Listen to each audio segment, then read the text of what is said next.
ഇനി നമുക്ക് as well എന്ന് പറഞ്ഞാൽ സ്പോക്കൺ ഇംഗ്ലീഷിൻ്റെ ഒരു മർമ്മമാണെന്ന് പറയേണ്ടി വരും. കാരണം വെച്ച് കഴിഞ്ഞാൽ സ്പോക്കൺ ഇംഗ്ലീഷ് വളരെ കോമൺ ആയിട്ട് ഇംഗ്ലീഷ് സംസാരിക്കുന്നത് ഏറ്റവും ഫ്ലുവൻ്റ് ആയിട്ട് സ്പോക്കൺ ഇംഗ്ലീഷ് ചെയ്യുന്ന ആൾ അല്ലെങ്കിൽ ഇംഗ്ലീഷ് സംസാരിക്കുന്ന ആൾക്കാർ ഏറ്റവും കൂടുതൽ പറയുന്നത് ആസ് വെൽ. അപ്പോൾ ഇതെന്തുകൊണ്ടാണ് ഈ ആസ് വെൽ ഇങ്ങനെ ഉപയോഗിക്കുന്നത്? എന്താ അതിൻ്റെ അർത്ഥം?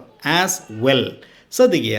ആസ് വെൽ എന്ന് പറഞ്ഞാൽ സംഭവം വളരെ സിമ്പിളാണ്. നമ്മൾ ഇംഗ്ലീഷിൽ ടു എന്ന് പറയില്ലേ, ഓൾസോ എന്ന് പറയില്ലേ, അതേ അർത്ഥമാണ്. ഓക്കെ, ടു അതും കൂടി ഇതും കൂടി എന്ന് പറയില്ലേ. അപ്പോൾ ആസ് വെൽ മീൻസ് ടു അല്ലെങ്കിൽ ഓൾസോ. ഓക്കെ, അപ്പോൾ അതും കൂടി ഇതും കൂടി എന്ന് പറയില്ലേ, അതാണ് നമ്മൾ ആസ് വെൽ സാധാരണ ഉപയോഗിക്കാം. ഇതിന് വേറെയും ചില മീനിങ് ഉണ്ട്, നമ്മൾ വരുന്ന അധ്യായങ്ങളിൽ നമ്മൾ ഡിസ്കസ് ചെയ്യും. ഈ എക്സാമ്പിൾ നോക്കിയേ, he speaks Malayalam and a bit of Tamil as well. എന്താണെന്ന് മനസ്സിലാക്കേണ്ടത്? ഹി സ്പീക്സ് മലയാളം, അവൻ മലയാളം സംസാരിക്കുന്നു, and a bit of Tamil as well, തമിഴും കൂടി കുറച്ച് തമിഴും കൂടി സംസാരിക്കുന്നു. ഓക്കെ, തമിഴും കൂടി. നിങ്ങൾ ആ ആസ് വെൽ മാറ്റി അവിടെ ടു വെച്ച് പറഞ്ഞു നോക്കിയേ. He speaks Malayalam and a bit of Tamil too. Clear ആയില്ലേ? ടു എല്ലാവർക്കും അറിയുന്നതാണ്, പക്ഷേ ആസ് വെൽ എങ്ങനെ ഉപയോഗിക്കണമെന്ന് പല ആൾക്കാർക്ക് കൺഫ്യൂഷൻ ഉണ്ട്. ടു എവിടെ ഉപയോഗിക്കാമോ അവിടെ നമുക്ക് ആസ് വെൽ ഉപയോഗിക്കാം. I will have a coffee and maybe a samosa as well. ഞാൻ കാപ്പി കുടിക്കും, ചിലപ്പോൾ ഒരു സമൂസ കൂടി, a samosa also. Okay, as വെല്ലിനെ മാറ്റി നിങ്ങൾ ഓൾസോ വെച്ച് നോക്കിയേ, അല്ലെങ്കിൽ ടു വെച്ച് നോക്കിയേ.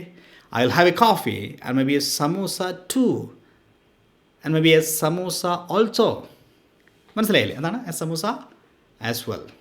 Okay, I will have coffee and maybe a samosa as well. ഇനി നമുക്ക് കുറച്ച് സെൻറ്റൻസ് പ്രാക്ടീസ് ചെയ്ത് നോക്കിയാലോ.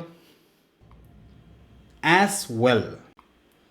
ഞാൻ മാർക്കറ്റിൽ പോകുന്നു, അവളും വരുന്നുണ്ട്. I'm going to the market and she's coming as well. എനിക്കും ക്ഷീണമുണ്ട്, നമുക്കൊരു ഇടവേള എടുക്കാം. I'm tired as well.